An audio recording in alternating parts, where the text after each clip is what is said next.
Merci d'être sur la télévision Labari pour suivre le journal de ce jour, vendredi 9 février 2024. Mesdames et messieurs, bonsoir et bienvenue à tous. Pour débuter, il faut annoncer que le coordinateur, le secrétaire exécutif permanent du réseau des organisations pour la transparence et l'analyse budgétaire Rotab Niger, Ali Idrissa, a été donc, comme vous le savez, distingué récemment au cours du conseil d'administration de l'UTA, l'initiative pour la transparence dans les industries extractives. C'était à Bruxelles.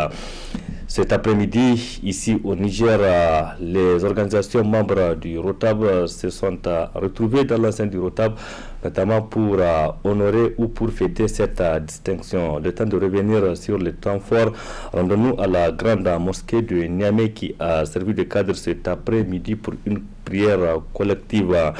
Tous les Nigériens résidant en Niamey, notamment, ont fait le déplacement pour aller implorer Dieu pour qu'il gratifie le Niger de sa clémence. Il y avait également les membres du Conseil national pour la sauvegarde de la patrie, CNSP, qui ont fait le déplacement, parmi lesquels aussi nos reporters Boubacar Ibrahim et Nassa Sedou.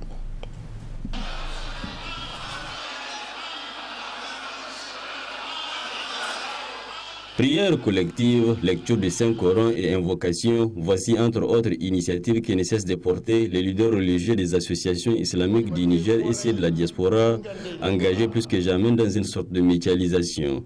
Implorer le Tout-Puissant à veiller sur le Niger qui, depuis les événements du 26 juillet, fait face à une certaine pression extérieure, voici l'objectif affiché à travers ces initiatives.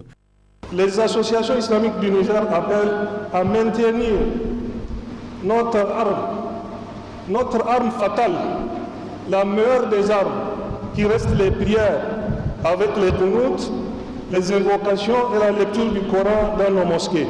L'heureuse fin appartient aux pieux, nous rappelle le Coran. Aussi voudrions-nous émettre au nom des associations islamiques du Niger les recommandations suivantes au CNSP et au gouvernement. Donner la priorité à la lutte contre le terrorisme, le banditisme armé et le départ des bases étrangères installées au Niger.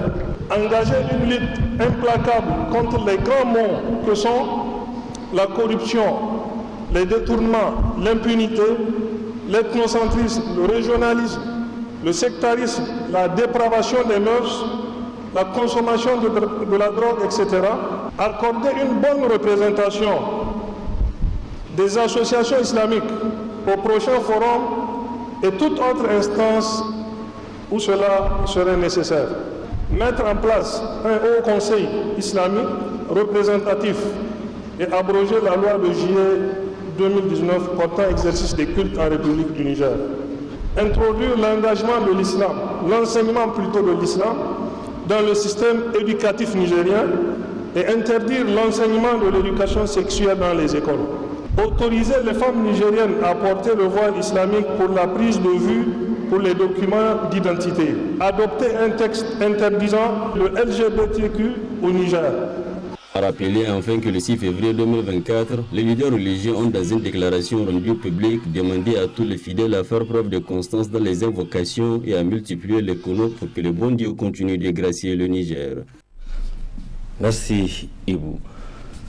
Ce vendredi 9 février 2024, cela fait exactement 34 ans que les scolaires nigériens commémorent les événements tragiques du 9 février 1990, événements au cours desquels 3 étudiants de l'université Abdou Moumouni de Niamey, à savoir Aliou Nanzi, Issaka Kene et Maman Seguirou, ont trouvé la mort au cours d'une manifestation pacifique des étudiants qui étaient sortis le jour-là pour revendiquer l'amélioration de leurs conditions de vie et d'études. Et depuis cette date, les scolaires nigériens sortent tous le 9 février pour exiger plus de lumière sur ces événements.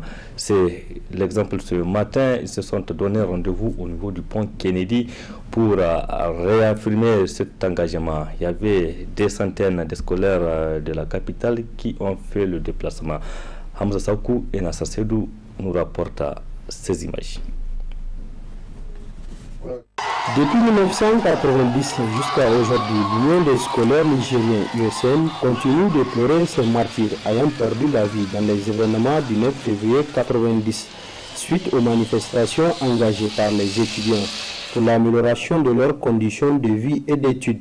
Pour cette 34e commémoration, la mobilisation des militantes et militants de l'USN autour du comité directeur n'est plus approuvée avec le même mot d'ordre, la justice pour leurs camarades. Malgré toutes les tentatives faites au niveau de l'USN, ces mémoires de ces martyrs sont toujours restées sans justice. Et c'est pourquoi le comité directeur de l'USN est sorti aujourd'hui accompagné de toutes les militantes et de tous les militants pour revendiquer justice à la mémoire de Aliou Nahansi, Maman Sagir et Issa Kakane, ces martyrs de la République qui méritent aujourd'hui une justice. C'est pourquoi nous interpellons aussi le Conseil national pour la sauvegarde de la patrie, le fait du gouvernement de transition de penser à faire justice à ces martyrs à travers le ministère de la Justice. Parce que ces martyrs de l'USN, aujourd'hui, même leurs familles n'ont pas été dédommagées. Il y a encore toujours des victimes du 9 février qui portent toujours les séquelles de ces événements tragiques et douloureux. Les scolaires nigériens ont fait de leur mieux. Il revient aujourd'hui aux autorités en charge surtout de ces questions de créer les conditions, sinon toutes les conditions nécessaires pour faire justice aux martyrs du 9 février 1990. Plus que jamais à poursuivre le combat, c'est scolaire. Chaque génération a une mission, soit de l'accomplir ou de la taire. Et nous, à notre niveau, nous avons jugé utile de continuer ce combat. Et vraiment, nous n'allons jamais baisser les bras parce que c'est un combat. C'est comme disait Sékou Touré, la dignité se trouve dans la liberté. Donc nous allons continuer à vraiment nous battre et vraiment chercher comment nous allons voir et trouver une solution pour que la justice soit faite. Nous appelons les uns et les autres à créer toutes les conditions nécessaires pour la résolution des revendications scolaires et étudiantines contenues dans la plateforme revendicative générale ici des assises du 14e congrès extraordinaire de l'ISN.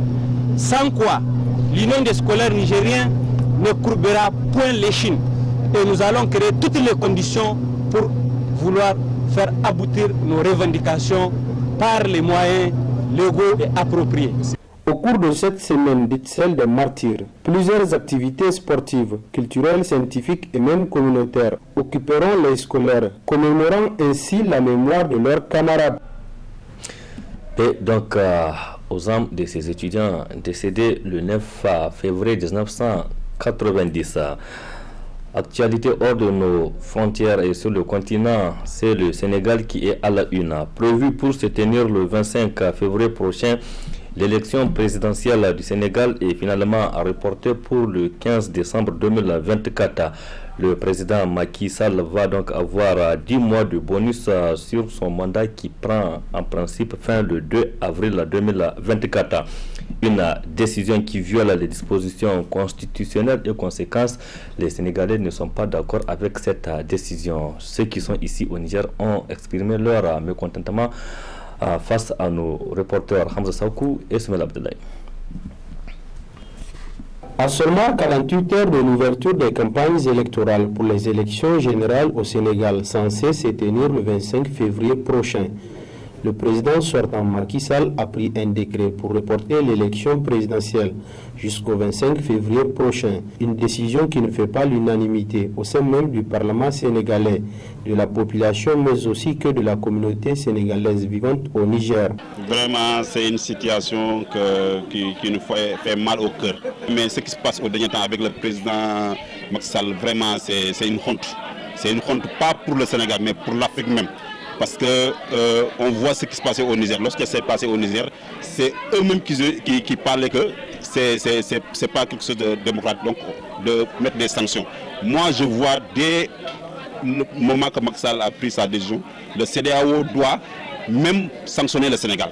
Parce que c'est un coup d'État, ce qu'il a fait. C'est plus de ce qui se passe dans les autres pays qu'on a sanctionné. Quand on prononce seulement le nom du Sénégal, dans le monde entier, le Sénégal est reconnu dans la solidarité. Et donc aujourd'hui, quand on voit certaines situations, il y a d'autres pays qui ont ces genres de situations, ils ont rentré dans ces genres de situations. Il y a le Sénégal toujours qui part là-bas pour essayer de stabiliser ça. Donc aujourd'hui, quand on voit le Sénégal s'impliquer dans ces genres de problèmes-là, ça va beaucoup dépasser les gens en tant que Sénégalais. Vraiment, même nous, ça nous dépasse, vraiment, en tant que Sénégalaise. Parce que le président Macky Sall, il a trahi le Sénégal. Parce que ce qu'il a fait, vraiment, personne n'est pas d'accord avec. Macky Sall, ce qu'il voulait faire là, ce qu'il est en train de faire là, même lui à sa personne, il sait que c'est pas juste quoi. C'est pas juste.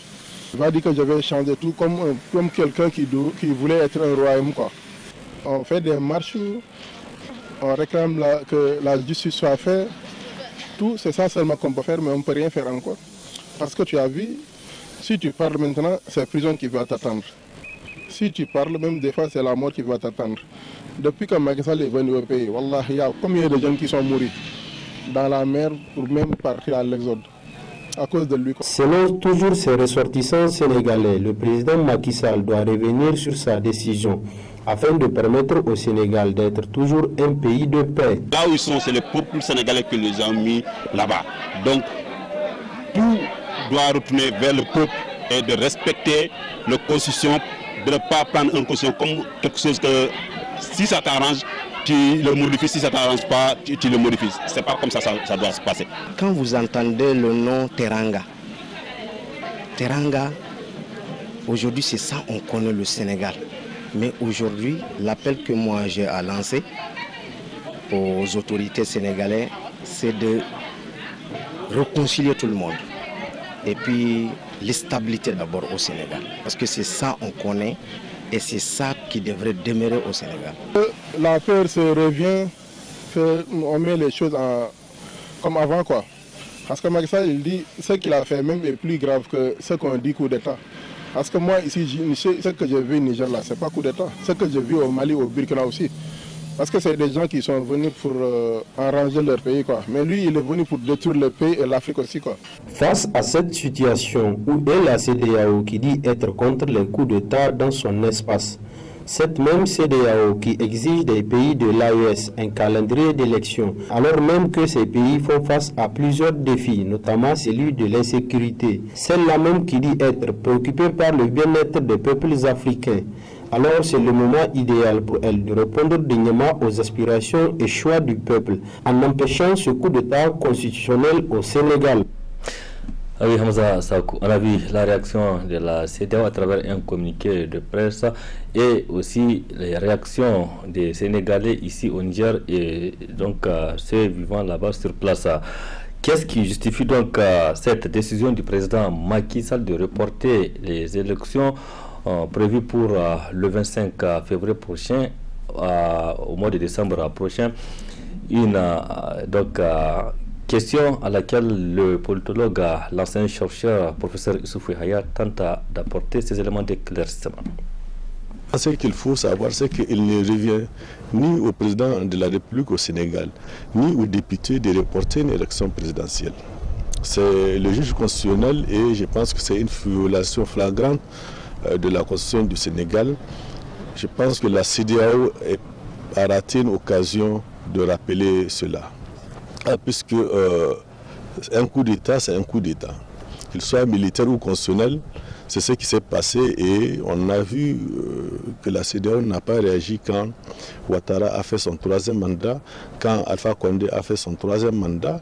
Maintenant, si pour elle, coup d'État, c'est l'éruption des militaires, je pense qu'elle se trompe largement au niveau de certains de ses objectifs, puisque la prise du pouvoir de manière non constitutionnelle ou la conservation d'un pouvoir de manière non constitutionnelle, c'est aussi une violation des principes de la CEDEAO, que ce soit le traité révisé ou le protocole sur la bonne gouvernance et la démocratie.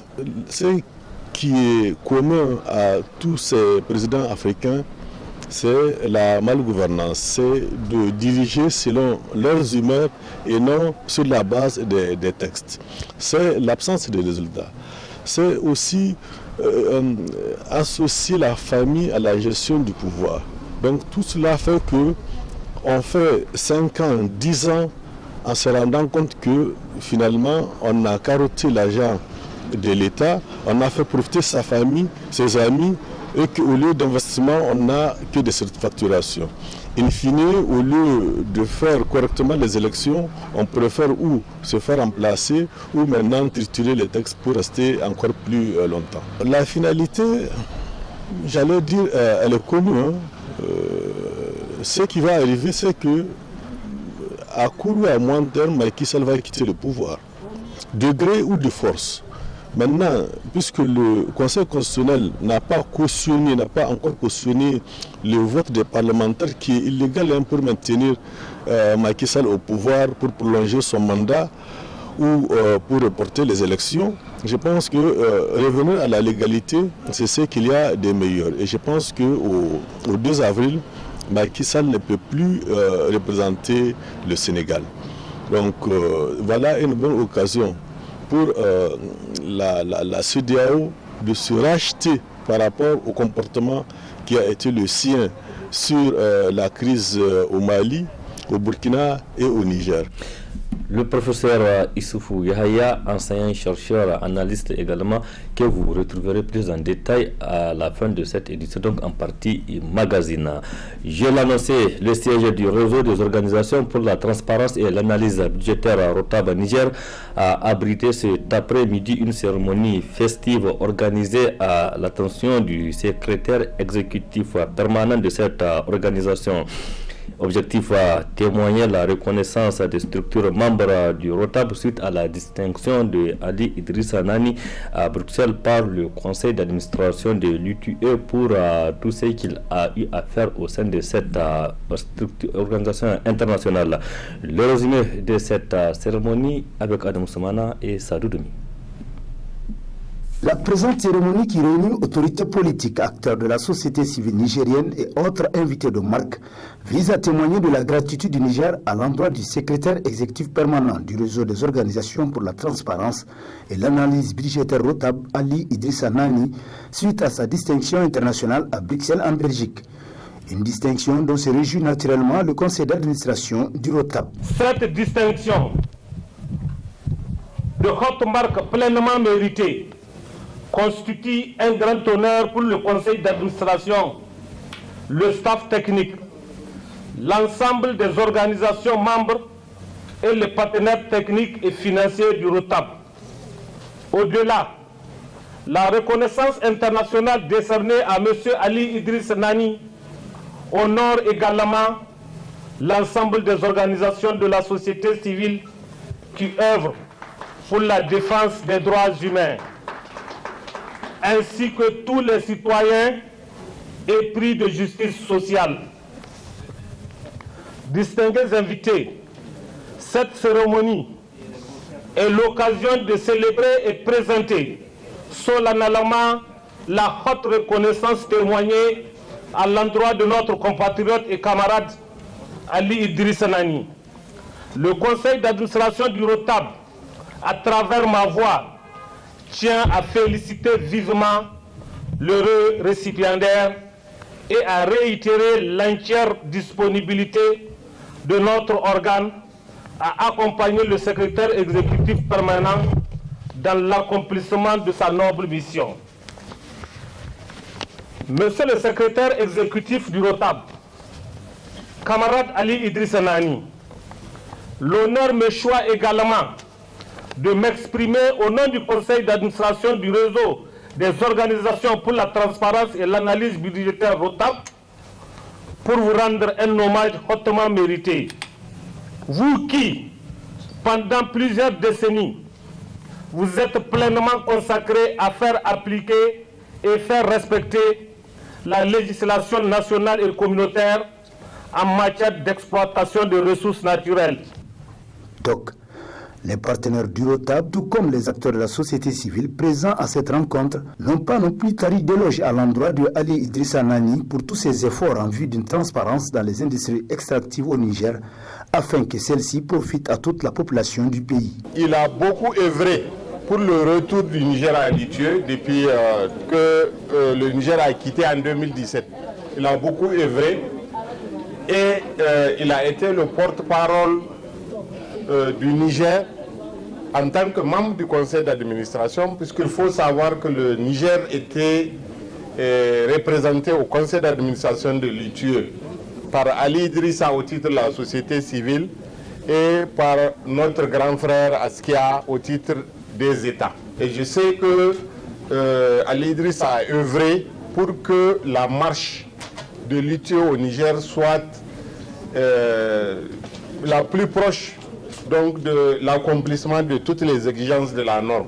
Dès la mise en place de l'ITIE, on était ensemble, vous avez montré beaucoup de dynamisme et de transparence, d'engagement et pour mener à bien cette mission. Donc c'est avec peu de surprise que j'apprends aujourd'hui que vous avez reçu une distinction au niveau mondial. Félicitations, félicitations. Bonne continuation. En recevant symboliquement la distinction des mains d'un de ses aînés, le secrétaire exécutif permanent du ROTAB a bien voulu présenter son trophée à l'assistance et au-delà à l'ensemble du peuple nigérien. A noter qu'auparavant, c'était au tour du directeur de programme du ROTAB d'édifier les participants à cette cérémonie sur cette distinction. Félicitations donc au secrétaire exécutif permanent du réseau des organisations pour la transparence et l'analyse budgétaire à ROTAB Niger, Ali Idrissa, pour cette distinction, une distinction qui honore toute la nation nigérienne.